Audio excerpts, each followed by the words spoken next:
What's up, everybody? Welcome back to another episode of the BMR NBA show. The NBA is back in full swing. We got a full slate of games tonight after a little sprinkle, as we like to say around here, of action last night. I got my guy Jordan Sharp here. Jordan, what you think of the games last night, bro? I was excited to watch. Yeah, it's good to be back. Speaking of sprinkle, I'm sad I didn't have a little sprinkle on the Golden State Warriors last night because we absolutely nailed that. We tried to tell you the Warriors are for real. Lakers got our little bit of work in progress, and that's pretty much, it looked like the Lakers through three quarters were, they look pretty strong. It was a lot of Anthony Davis and a lot of LeBron James, but, obviously, as you mentioned, the Russell Westbrook factor is going to be an issue if he can't, assimilate himself. And fourth quarter, we showed what happens when the Warriors get hot. So I know you were on that play. I had a little bit on the plus 3.5. I ended up taking Jordan Poole. God, I hope he's the most improved player. But he cashed for me in our prop bet yesterday. Dropped 20 on them Lakers, so that felt good. And then I believe you were the one that called this yesterday. The Nets defense, man, they did not look ready to play yesterday. Not from the jump. The latter parts of that game were actually pretty even. It sucks for the Bucks. Hope Jrue Holiday is not hurt too poorly for them. But, we kind of talked about that yesterday, too. All it's going to take is one prolonged injury to one of their three stars, and they could have issues as well. So ended up pretty close to what I thought it would. Did not expect the Nets to be down, 15 or so at the end of the first quarter, whatever it was. But otherwise, pretty good night for us last night, my guy. Yeah, listen, I don't really want to pile on Westbrook because people really accuse me of being a Westbrook hater. It's not that. It's just like I always imagine myself, because I coach kids. If I had a kid that played like that, which I have had, it's not a lot of fun. It's great when they're all effort and they go hard and blah blah blah. But when they don't make this good decisions, it just makes everything more difficult for the rest of the roster. Not to say that was Westbrook's problem. Honestly, there's a couple of plays last night that really stood out to me, and that was pick and roll where Rondo kicks it out to Westbrook and pick and roll where Westbrook kicks it out to Rondo, a.k.a. hot garbage. That is garbage basketball. That is not going to get you anywhere. Obviously, it's one game, so I'm not really going to overreact to all that. Westbrook is a great player, and he'll figure out his role, but just don't expect the Russell Westbrook that you've seen for most of his career, because he's not going to have the ball in his hands enough to get all of that done. So, and in terms of the Warriors-Lakers, like I said, I just think that there was value in that number. I didn't think that the Warriors would win outright. I definitely didn't think that through most of the game. Mm-hmm. But am I shocked that the Warriors can get hot? No, I watch basketball and I do it for a living because it costs me money. Basically everything that happened is what I expected to happen yesterday. I do hope Holiday's okay though, because that's just really unfortunate. But it's also a part of the game. So nobody cried for me when I lost all my money on Kyrie spraining his ankle against the Bucks. Because if he didn't sprain his ankle, the Bucks are not winning the title. I'm sorry to tell y'all. But listen, enough about last night. We've got a full slate today, and we can't cover all the games just because it's too many damn games. So we put the most interesting games up on the board. So let's get it rolling whenever y'all are ready.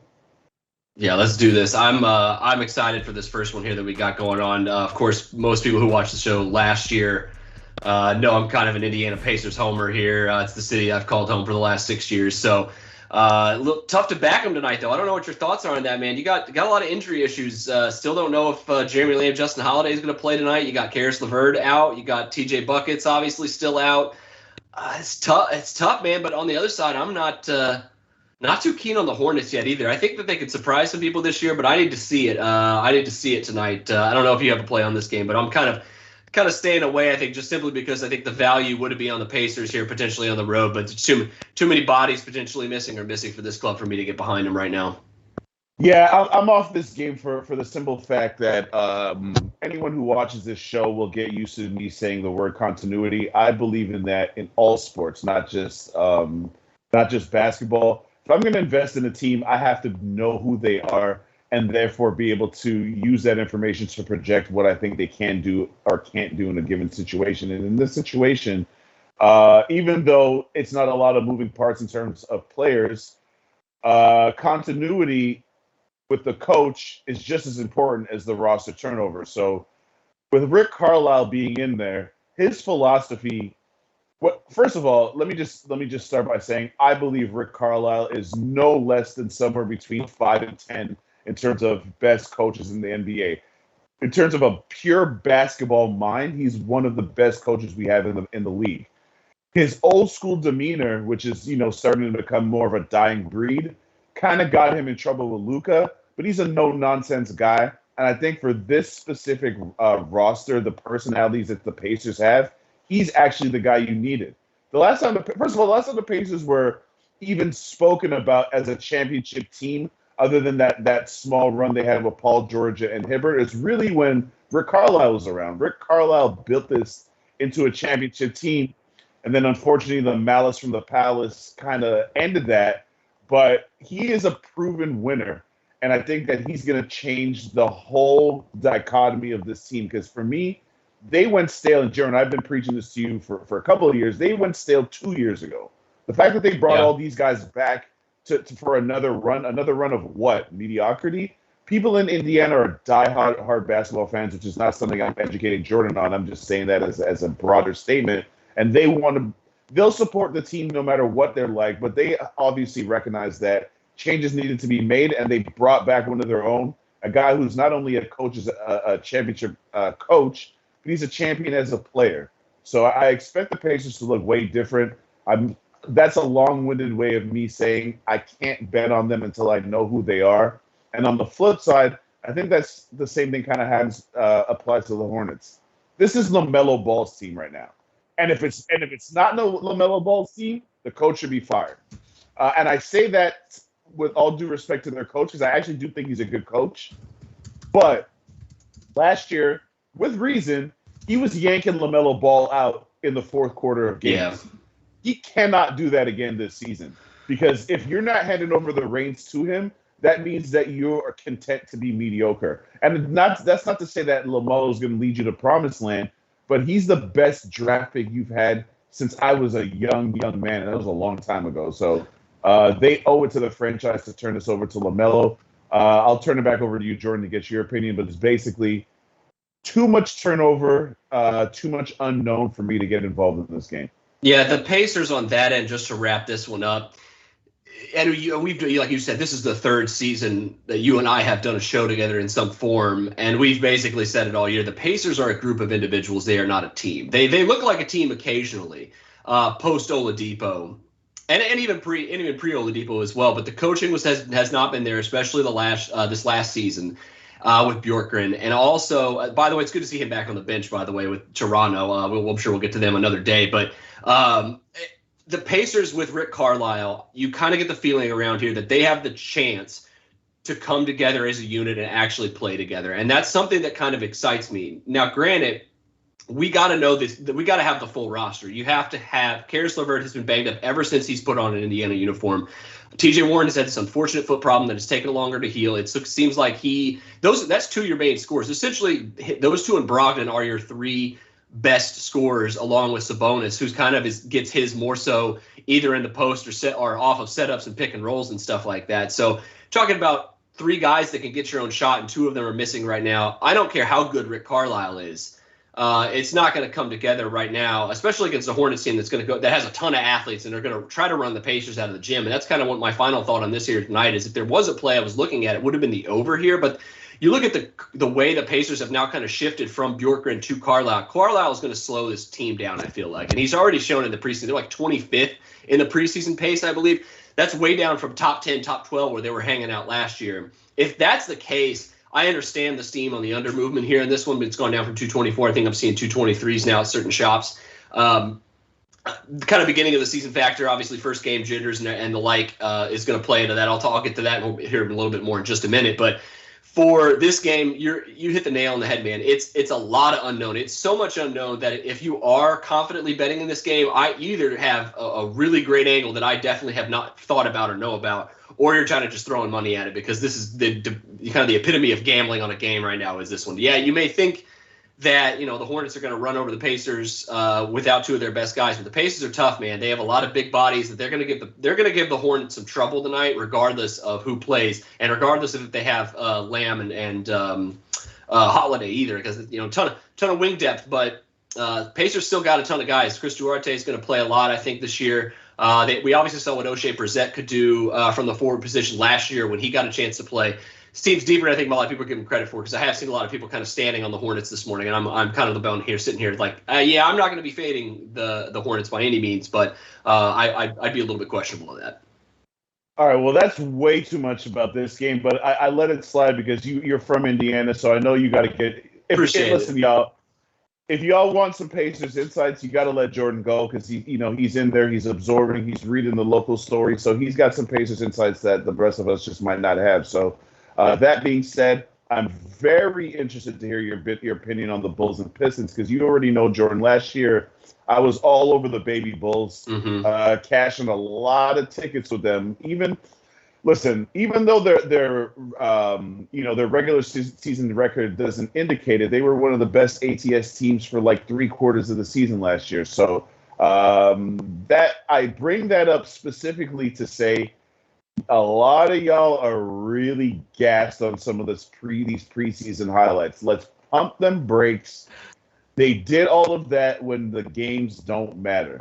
Can we just see them do it when the games matter before we start laying 5.5, 6 points on these guys? I know the line opened up at like 2.5, 3.5, if I'm not mistaken, and has been steamed all the way up to like 6. Get the F out of my face with this nonsense.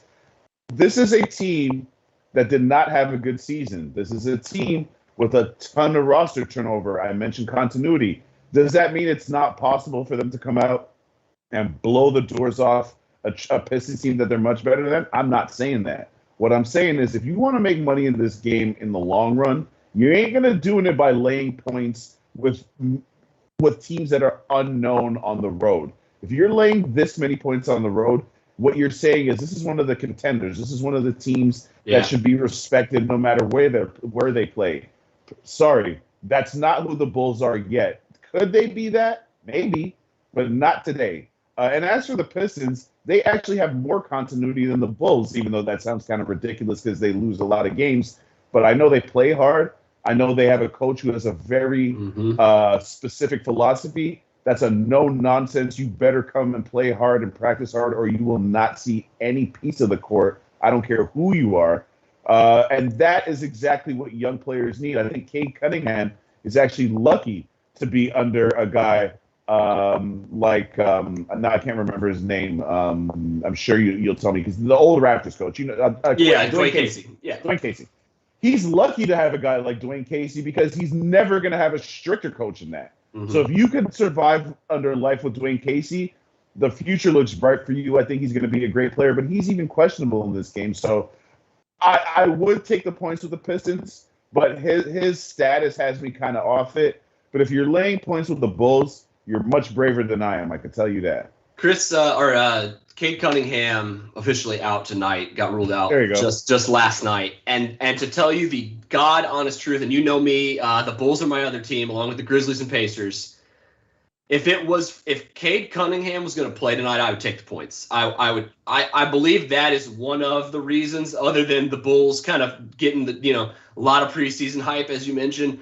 Him being out, I think, did have a little bit of a hand in moving the line. But to be honest, like how much of a hand is that? Because the guy hasn't played an NBA game yet. So I kind of feel like I'm you. I think this is a lot of people that are really excited about the Chicago Bulls, and I'm completely with you. I'm leaning still, I think, taking the points with the Pistons simply because, like you said, the continuity, we don't know what it's going to look like despite how good they looked in the preseason. And secondly, this team, this Pistons team is still very good, even if they don't have Cunningham tonight. They're deep.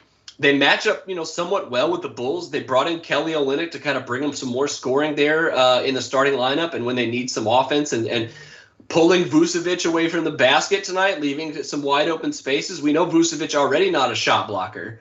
Now that was kind of the thing we talked about last year with the Bulls, of one of the things that would have made them a lot worse ATS team is they just couldn't stop anybody down low. You got a couple of tough matchups for these Bulls bigs tonight in Jeremy Grant and Olynyk / Isaiah Stewart. Like these guys are going to play tonight, and as you said, they're going to come out and play hard. They got a home opener, and obviously they were the number 1 overall lottery pick last year, but.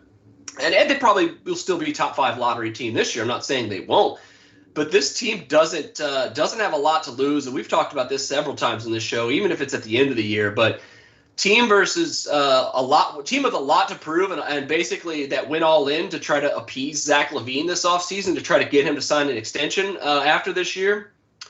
A lot of pressure, I think, in Chicago right now. A lot of pressure for the first time in like 10 years in Chicago, outside of that 1-3 Alphas year where they had Rondo and Dwayne Wade and Jimmy Butler, which was hell of a lot of fun. There's more pressure this year. You spend as much money as the Chicago Bulls did this offseason. There's pressure, whereas the Detroit Pistons have zero pressure, and they're taking 5 at home. I'd be very weary of laying the points here. I'm laying off, but I would absolutely lean towards the Pistons. I think I'd lean under 2. Slight lean on the under, but more so lean towards the Pistons here, but nothing official for me on this one. Yeah, just to wrap this up, I agree with everything you're saying here. There's so many unknowns, so many variables. Listen, when you're playing without expectation, you're playing free, you're playing loose. When all of a sudden you're expected to do something, you know what? Ask the Cleveland Browns. If you know anything about the NFL, what expectation does. Yeah. All right? And listen, Chicago is a major media market. There's New York, there's LA, and there's Chicago. So the expectations in Chicago are it's a really, really pressure cooker environment.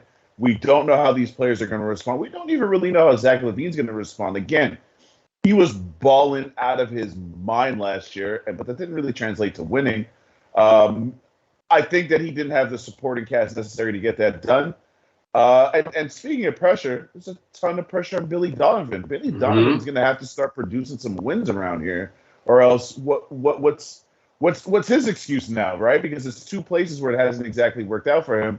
I still think he's a good quality coach, but at some point his seat's going to have to at least start getting warm, if not hot. So definitely a lot of pressure with the Bulls this season. I will be sitting back and watching and learning with this team moving forward. I'm going to let Jordan bring us into this Celtics-Knicks game. I'm very interested to hear your opinion on this because me personally, I've got a look on Knicks first quarter. I didn't make it an official play because I literally just did it before we came on the show after looking at the numbers a little bit more. But I've got the Knicks minus a half in the first quarter. Your thoughts, Jordan? I actually kind of like that. That is the Knicks are kind of going to be that team this year that if they play, to the level they did last year on defense, along with some of the bolstered offense that they've brought in, this is going to be a really tough team to beat at home. Like they were already a tough team to beat at home last year. Now you're telling me they got some depth that they've brought in, and you got Kimba now, you got Evan Fournier to add to what was an already deep roster. They got some steam this year. I don't know if it's going to end up being a championship, but basketball is absolutely back in the Garden, which you'd love to see. And combine that with a Boston team that also I think has had. I think at least if the people who are watching don't, like I have been a more of a fade towards Boston. More so than I think most in the NBA betting realm. And that I don't know if that's going to continue or not this year. I kind of am interested to see. Got to see if Jaylen Brown's going to play tonight, obviously. Haven't heard anything on that yet. But that's one of the main things I think also makes me kind of like your play. And secondly, it's another one of the reasons why I'm on the under here in this one. I grabbed it last night at 218.5. I'm seeing 217s and 216.5 now. If you can still get it at 217, I like that. 216.5, 215.5 is kind of where I had it initially, is why I bet this last night. Main reason is if Browne doesn't play, it's already going to come down. If he does play, he's going to be on a minutes limit. Conditioning is obviously going to be a factor. His defense will probably still play. His offense may have some problems because he's had so much time off. All that's kind of leaning me towards the under in this one. And combined with the New York Knicks, who last year were the slowest paced team at home in the Garden, under 96 possessions per game, I expect that to get even slower because now they have more half-court offense that they can bring in. They don't need to run as much as they did last year. Still have Derrick Rose obviously coming off the bench, who's going to push the pace. But within the starting lineup, I think they're going to play extremely slow this year. Boston, a lower third team in pace last year, too. I don't think they're going to have any problem slowing down their pace as well. You got them honestly under a new head coach. I think the under plays in this one. Finally, on the under in this one, both these teams project to be chasing the Nets all year, right? Getting one of the tiebreakers out of the way and getting a win over a divisional rival here on opening night in the Garden, a building that is going to be absolutely more juiced for an opening night than it has been in so long that I can remember, probably in my adult life, to be honest. And combined with all that, I think there's a ton of defense, ton of amped up guys tonight, just shooting really long bricks early in the game. Hopefully for you, it's the Boston side of things early on and things with guys, just a lot of adrenaline. But the other pick I have on this one is one I probably even like the more. It's definitely my biggest money pick of the day. I got Alec Burks on the under at 11.5 points. It's already down to 10.5. The books, I think, have figured out that they misjudged Alec Burks in this one. Simply for the main reason is I don't think he's going to get the minutes. I wouldn't be surprised if he gets just 11 minutes tonight, let alone 11 points, because you got Fournier and Kemba are going to eat up a ton of minutes. We know Tibbs loves to play his starters big minutes in the regular season and postseason. Assuming those guys are good to go for a full slate of minutes, you got those two. You have Derrick Rose still. You have Emmanuel Quickley still.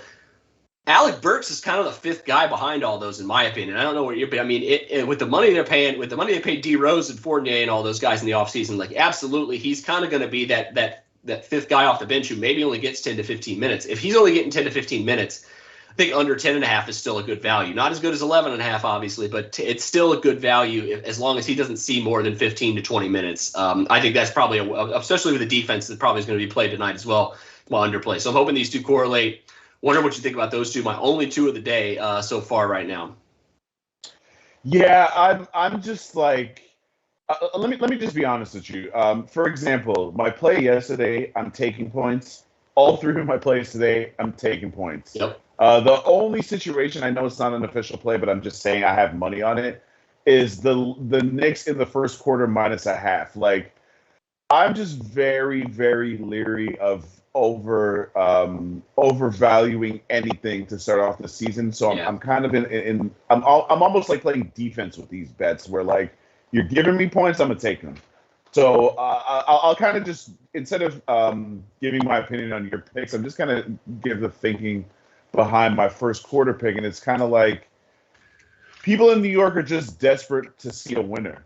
They're so desperate to see a winner that they won't even say, yo, the Nets are a team and we're going to ride those coattails. They're like, hell nah, bro. This is a goddamn Knicks town.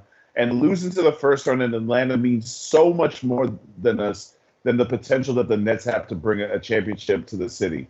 That being said, I think that the atmosphere at the Garden tonight with a packed house is going to be like a playoff game. It's going to be electric. I think Kemba Walker last year, the Celtics fans kind of were out on him with reason, right? You replaced Kyrie Irving with Kemba, which is a downgrade. And they I don't know if you remember this, Jordan. Remember at the beginning of the season, because I'm a Kyrie guy, for those of you who don't know. I love Kyrie, one of my favorite players. I was like, yo, all this talk out of Boston about, now that we have Kemba, it's so much better. He's so much easier to get along with. Good for you, bro. Is he better than Kyrie? Hell no, he's not better than Kyrie. And you learned that. All that sweetheart talk was out the goddamn window once they realized not only is Kemba not as good as Kyrie, he's got a bum knee to deal with on top of that. And on defense, he's basically a pylon. In New York, though, that's a completely different narrative. He's a hometown kid, a real hometown kid, right? Like, you don't even if you didn't know, if you don't know anything about anything, you know that Kemba Walker is from New York just by listening to him talk. He doesn't have to tell you he's from New York. He just sounds like a New Yorker. And he's from the Bronx. And I've got, Jordan, I got a lot of ties to New York. The Bronx is still real, like, New York. Like, you know how Brooklyn's gentrified and the Queens and stuff. There ain't no gentrification happening in the Bronx. The Bronx is still real New York City. So I just feel like the whole Kemba story is something that Knicks fans are going to embrace and hold him and protect him. And even if he struggles, they're going to have his back, which to me means, unless his knee just prevents him from playing, without the pressure, I think that Kemba's actually going to have a really good season, and he's going to contribute to this team in the right way because he's not a selfish player. So the Knicks already have a good core that got them to the playoffs, and now you add an all-star caliber player who the Garden is going to love with all their heart, without any trepidation. It's kind of like all the things surrounding the Knicks, the atmosphere tonight in this specific game, the first quarter. I don't think Boston stands a chance in the first quarter, which is a crazy thing to say because there's no such thing as a lock, so don't think I'm saying that. It's just like my favorite pick because I just feel like everything points to New York coming out and trying to set a tone and erasing the memory of that really difficult loss to Atlanta last season in the playoffs. Yeah, I mean, you talk about Kemba. There's never been a non-Knicks player that has been so beloved and has owned the Garden in his career than Kemba Walker, going obviously back to college. And the fact that the things that I mentioned earlier, that they have so much depth, there's no need to run him. You don't need him to play 30 minutes a night. You just need him to give you 20, 25 a night. He'll probably get 30 because if he's good and his knee's not bothering, he should be out there for 30 minutes a night. But they don't need him to. They have tons of guys that can handle the ball with Fournier now. Rose quickly, those guys, they don't need to, like you said, there's not pressure on. I think that is going to pay dividends for them as well. I completely agree. Also, even if I didn't have money on this game, which is funny that my only 2 picks are on this game, and it's a national TV game, but it is a national TV game. That's going to make it even more juiced in the first quarter for New York. First ESPN game of the year. Yeah, I was already excited to watch this game. Now I got money on it, and you obviously have a play on, or about to have a play on it too. So it seems like a lot of people targeting this game here. I'm very keen on seeing if it pays off for me, for both of us. I guess I should say. Yeah, before I wrap this up and move on to the next game, I just wanted to say, just to piggyback off your point, I think the fact that Derrick Rose is still a real, actual, bona fide, proper NBA player is the best thing that could have ever happened to Kemba, in the sense that look, you need Kemba as a closer, right? And even on the nights that he's off, Derrick Rose has kind of shown you for the last 2 years that he could be a closer. So now you got 2 guys that are some of the best one-on-one players that can get their own shot and a shot for teammates as your closer. I think the Knicks, are set up to at least be as good as they were last year. I don't know if they could be better, because again, their offensive struggles, to me, is what holds them back. They're still going to need to go out and find a reliable wing scorer. I think in this league, you need a 2 or a 3 or even a stretch 4 that can get you buckets, and they don't really have anyone reliable at those positions, in my opinion. But their rookie can make a jump. They got a couple of guys that can make a leap. They can make some noise. I think in this spot, in the first quarter, there's a lot of value. Your place, I hope you cash on my guy, because they're pretty much correlated to what I'm talking about. Yeah, I like it. This next game is very interesting to me for all the wrong reasons, to be honest with you. Right. Yeah, listen. That's a great lead-in. I'm sorry. That was just perfect. I mean, yeah, it's interesting to me for all the wrong reasons. So let me just give you my opinion on the Ben Simmons thing, because I can't pretend it's not a thing. I can't not talk about it, even though it's so exhausting to hear about it. In my opinion, the Sixers set him up. The Sixers, listen, Daryl Morey is known as a master negotiator in the NBA among GMs, but he actually bit himself in the ass or hung himself with his own rope, or whatever example you want to use. He's the type of guy who can't allow himself to sell something for 50 cents on the dollar. Ben Simmons is damaged goods. You are not going to get $1 for $1 for him. You have to sell him for 75 cents or even 50 cents on the dollar, because it's addition by subtraction. He does not like Joel Embiid. Joel Embiid does not like him. He does not trust Doc Rivers. His teammates probably really don't believe in him based on what they've seen in the playoffs. Philadelphia is notoriously one of the toughest places to play. How in God's name is this guy going to go home and play in front of Philly fans? Are you serious right now? You got to get this guy you got to get him so far out of the state that you got to trade him now, yesterday, last week. So that being said, this Philly team was already a team that was mentally fragile. And I say that because look at their 2 stars. Joel Embiid is more worried about the narrative surround him than he is what's going on the court. If he wasn't, he would shut the F up a lot more than he does, because he's making the Ben Simmons thing worse, not better. Doc Rivers, the mask is off now. Now social media and basketball nerds and just people who pay attention to the sport kind of know his teams choke more than any team in NBA history when faced with adversity. He's a champion, so he's been able to get away with it, but there's not too much leeway Doc Rivers has left as a coach if he doesn't get these guys to at least the conference finals, I would think. So I say all of that to say there is ridiculous pressure on the Philadelphia 76ers going into the season. Insane amounts of pressure. I don't know who they are. I think that they're the third or fourth best team in the Eastern Conference, but I'm not really sure because I think that their best players and their coach are all mentally soft. And for that reason, there's absolutely no chance. Jordan, I wouldn't lay points with these mofos with your money, my guy. So I'm most certainly not doing it in this game at all. Your thoughts? Yeah, I would totally fade him if I knew if Zion was going to play. The fact that he's out for 2 weeks, it sucks for the Pelicans. I hope it's just 2 weeks. Obviously for them, we need Zion on the court. He's kind of that main superstar of the future, obviously in this league. A guy that not since LeBron has been kind of hyped, and we got to get him healthy. So there's that on the New Orleans side. I do not have a play on this game. Let me briefly touch on Benjamin Simmons before we move on. At some point, and I don't need to repeat anything because you basically broke down all of my thoughts with the exception of one, which I will give now. At some point, and I think that we kind of have seen this a little bit, but with some of the crazy, the Jimmy Butler situation a few years ago, there's others I'm probably forgetting, but there was a narrative in the NBA where the players just got whatever they want, right? And granted, some of those players like Jimmy had a lot of leverage, but at some point, I don't know when, and I don't know if it's ever going to happen. You have seen it a little bit lately. There's been some guys changing agents, but at some point, this has to come back on Rich Paul and it basically handling this like a moron. I can't even break it down any other way than that.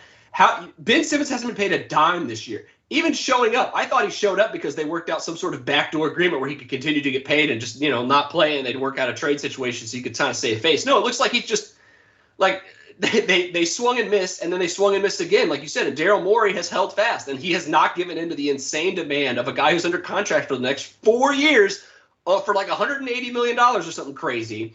And nobody wants him because, like you said, he's probably worth only 60, 70 cents on the dollar right now, as is. That doesn't mean he's still not a superstar level player when he's fully, completely in his right mind and playing well. But Rich Paul has completely failed his client in this regard. And I hope that Simmons, the situation for at least Ben Simmons' sake, who seems to be obviously have a lot of blame to go around in this one from the reports of practice the last few days. The cell phone in the pocket, getting kicked out, suspended, whatever. I mean, you read about it yourself. We got other things to talk about. But at some point, I'm wondering whether or not that's just Simmons being dumb or that he's getting dumb advice, or it's a little column A and a little column B. I think it's the latter because at some point, Rich Paul has been making some silly demands with some of his other clients, and the league has given in. It seems to be the league is saying, no mas, sir. Okay, so I was going to get off this, but I'm going to actually wrap it up by giving you my thoughts because Rich Paul pisses me off, and I'm going to tell you why. Rich Paul, I understand why he operates the way he operates. So I'm not pretending to not see what he's doing. At the exact same time, it's just kind of like, bruh, if you, because I feel like LeBron is the puppet master behind most of these things, even though these players on these teams have nothing to do with LeBron. Rich Paul is an employee of LeBron James. LeBron James kind of gave Rich Paul the blueprint of how he should operate.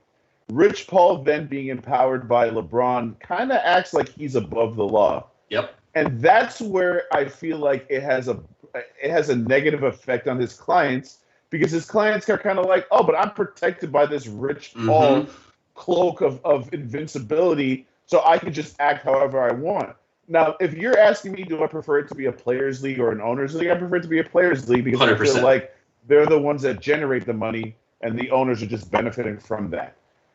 That being said, we have all, or most of us watching this show, and most of us in life have been employees.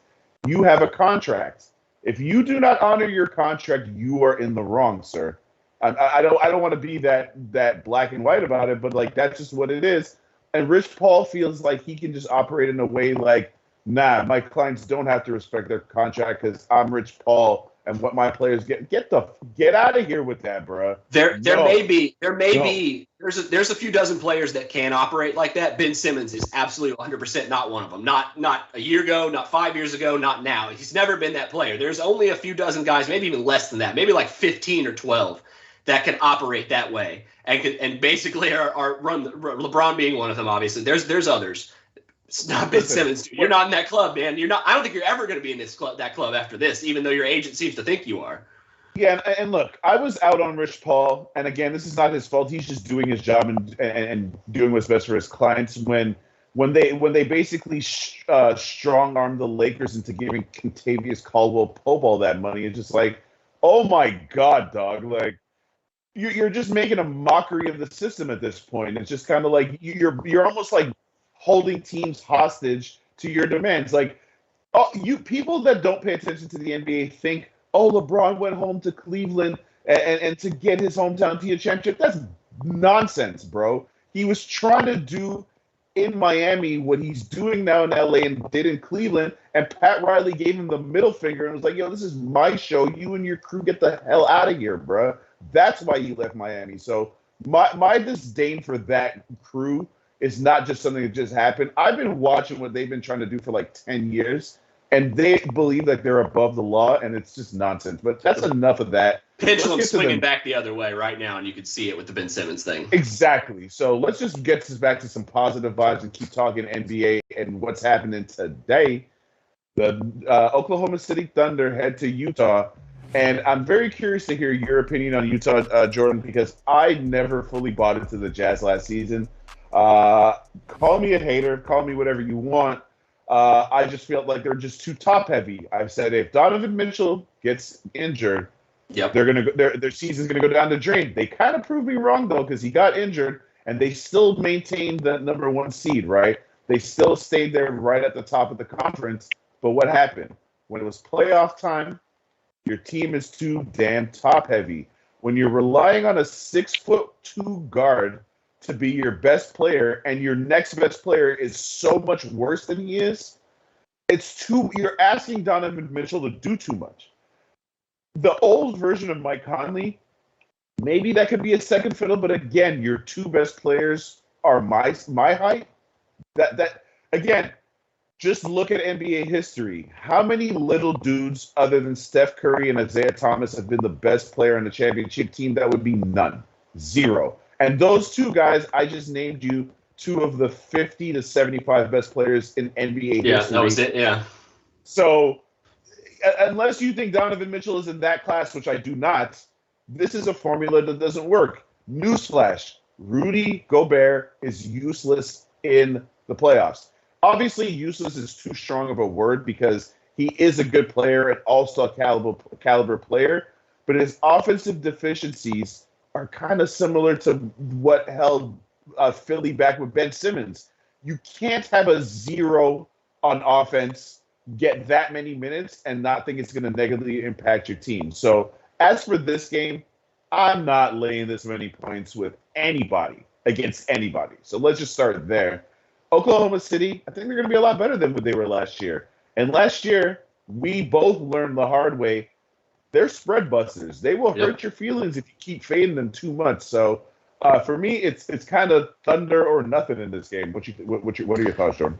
At this point last year, I believe I predicted that the Oklahoma City Thunder would have an above 500 ATS record last year, and I think it either got there or almost got there. I think that they would have got there if they didn't start tanking towards the end of the year and sat everybody out. So they were on pace for that. Now, similar things could happen this year. Let's just be completely honest. They're the type of team that could play half the year, get to the trade deadline, start to tank, try to go for that top 3 overall lottery pick. Like, that being said, this team, and as you mentioned, surprised a lot of people early in the year because, A, they got nothing to lose, B, they got a ton of young talent that I don't think they get enough credit for outside of Shai Gilgeous-Alexander. Like, you got to talk about Lou Dort, Baisley, Roby, these guys, Pokusevski. These guys can play. They may be green, but they can play, and they're going to go into Utah and give them all they can handle tonight spread-wise because 13 is a ton of points. I'm seeing 12s and 13s.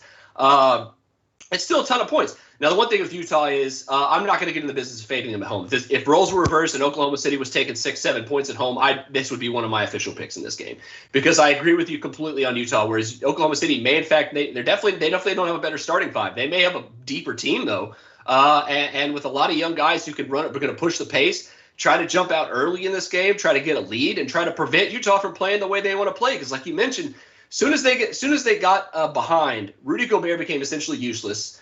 because you didn't have any offense coming from your 5 position. And that's going to be a similar story this year if they fall behind. And as you mentioned, if they don't have 20 points per game from those, like 3 of their 5 starters, like Conley, Mitchell, and let's say Bogdanovich, because Royce O'Neal's not giving you 20 points. Rudy Gobert's not giving you 20 points.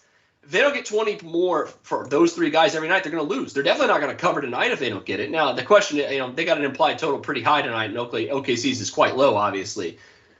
But man, I'm leaning towards taking the points again. It's not quite at Smokelahoma City level like it was last year, but we're close. We're close. I'm going to be keen eye on this game. This game and the Pacers, and probably the Bulls. That we've talked about all 3 of these teams.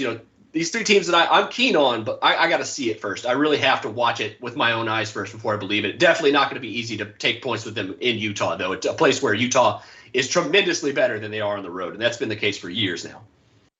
Yeah, just my final point on this game before we go to the last one here is the variance is what I'm worried about. Utah, they took and made the most threes in the league. That worries me a little bit. I'm not saying they can't replicate it. It's their key to success. It's actually the thing that I thought they should have done the year before, and it kind of held them back. They made that adjustment, and then they were the number 1 seed. To think that everything is going to fall into place for them the way that it did last year, I don't know. It's a bit of a reach. Mm-hmm. I think a few other teams are going to be there competing for that number 1 spot. In terms of this game, like I said, I don't care if the Utah Jazz were playing the Duke Blue Devils today. I'm not laying this many points without seeing them play, without knowing what's going on. This early in the season, it's thunder or nothing. Obviously, I'm exaggerating. They would wipe the goddamn floor with Duke, but you get my point. The Thunder is still a professional basketball team. They showed you last year, if anything, they got heart. They're going to compete, and the guys on their team. Look at it from this standpoint, fellas. Those of you who are trying to kind of figure out what the Thunder are. The Thunder are a roster full of guys auditioning to be in the NBA. Like Shai Gilgeous-Alexander knows he's an NBA player. A couple of other guys, Lou Dort is basically an NBA player because they gave him a contract. But these guys are all still auditioning for other teams and for this team because they want to be a part of the future. Most of these guys are probably not going to be around when these guys start getting better draft picks. So these are guys that are not in a position where they can just chill and relax. I'm like, oh, we're on the Thunder. We don't got to try hard because I'm guaranteed going to be in the NBA next season. Nah, bro, you're not guaranteed going to be in the NBA by the end of this season. So they all got to play hard. They're all going to compete, and that's what you should expect from them every single night. That takes us to the last game on the slate. The Nuggets against my Phoenix Suns. For those of you that don't know or didn't watch us last year, the Suns are the ticket that I cashed by far the most in the NBA last season. I was on them early and often. They covered the spread 55 times last year, if I'm not mistaken. They were certainly the best ATS team in the league, if I'm wrong about that number. But yes, this season, though, how do I want to word this, Jordan? If you're laying this many points with the Suns in game 1, I'm going to need you to go ahead and get them breaks checked because they need to be pumped and pumped frequently because there is no way that I'm disrespecting the Nuggets by laying 2 possessions or more against them in this spot. Yes, the Suns were the best team in the West. The Nuggets are not that much worse. As a matter of fact, I'm going to take it another step further. I mentioned continuity at the beginning of this episode. The Nuggets have continuity. Same coach, same players for years. They have the semi-rotting corpse of Aaron Gordon on their squad, and I'm hoping that he's got some life pumped back into him because he could not have been worse in the playoffs last year. He was embarrassing, to say the least. Yes, they don't have Jamal Murray probably until the playoffs, but guess who's been the direct beneficiary of that? Michael Porter Jr., who I told y'all last year, as soon as Jamal Murray got hurt, Michael Porter Jr. is going to become a 20-point scorer in his sleep. He shoots over 50% from the field. He shoots over 40 from 3. And in case you don't pay attention to basketball, he was the number 1 player in his class until he hurt his back. So the Nuggets got a steal. They accelerated his development with Jamal Murray's injury. Now when Jamal Murray comes back, they got 3 bona fide players. And I think that they have a real shot at being the best team in the Western Conference. I'm not going to lie to you. So I am not underestimating Denver. And for those of you who think I'm some kind of Denver stan or whatever, Jordan will tell you I always disrespected Denver last year and the year before because I feel like they're a team that only plays hard when they feel like it. Especially on the road. We faded them so much on the road last year. It wasn't even funny. I was fading them on the road like it was nobody's business because of one reason. Mike Malone, every 8 to 10 weeks, has to come out and be like, my team is soft. My team don't play hard. My team is garbage. My team is this. Bro, I don't believe you anymore, Mike Malone. You're pretending because you know you have to literally get on the camera and insult your players in public and almost strip them of their manhood to get them to play hard. So that personally makes me suspicious. But I think that these guys are like 3, 4, 5 years older now. Like now they're starting to become, they're like grown men now. They're actual professionals, guys trying to get new contracts, guys who have wives and kids and just, they're just used to being NBA players and they understand the demands and they have to see what I see. If Phoenix and Utah could be the 1 and 2 seeds last year, why can't Denver be a 1 or 2 seed this year? What is the actual reason? There is no reason. They just got to play hard. So I've been long-winded enough, Jordan. I'm going to throw it over to you to get your opinion. I'm on Denver plus the points in this game. I had the benefit of looking at your picks right before we got on. And of all of them, this is absolutely the one I'm tailing you on. I'm not as high on the Nuggets as the first or the second seed in the whole Western Conference. However, even without Jamal Murray, this team is being severely undervalued in this spot. They're so undervalued. I'm surprised I didn't make this one of my plays now that I'm looking at it more. But you pretty much said it. I mean, the last year, the problems for them was not only losing Jamal Murray, they didn't have Monte Morris, didn't have Will Barton. You were starting Austin Rivers against the likes of Western Conference starting point guards, and that was your huge weak. And basically, your offense was Michael Porter Jr. and Jokic. That was it. Now, and one more thing I think, people don't realize if it's Nuggets team, outside of Barton, the aforementioned Barton, and I know they brought in Jeff Green, who's going to be huge for them, by the way, huge depth at small forward and power forward for them. They don't have anybody who's over like 27, 28 years old. This is still a very young team. I think Jokic is like late 20s. I'm not sure exactly how old he is. I think JaMychal Green's still maybe late 20s, early 30s. And Campazzo obviously drags the age up, even though he's only in his second NBA year.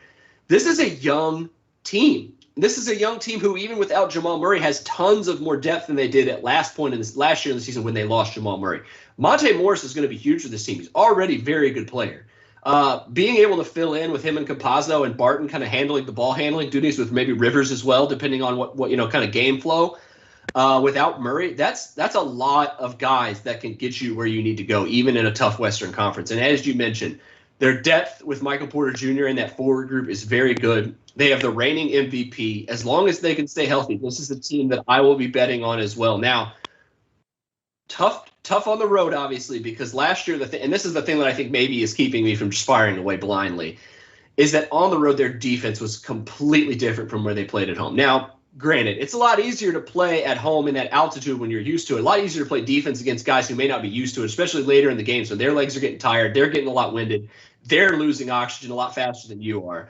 So that plays, I think, tonight, whereas they're going into the valley here in this one. But you're right. They're not 6 points worse than the Suns. Absolutely. I'm going to throw some dollar bills on this one with you and ride with you because the Nuggets, this line should be 3, not 6, in my opinion. I don't know where you're kind of putting what the real number should be, but it's definitely not 6 in my opinion, for sure.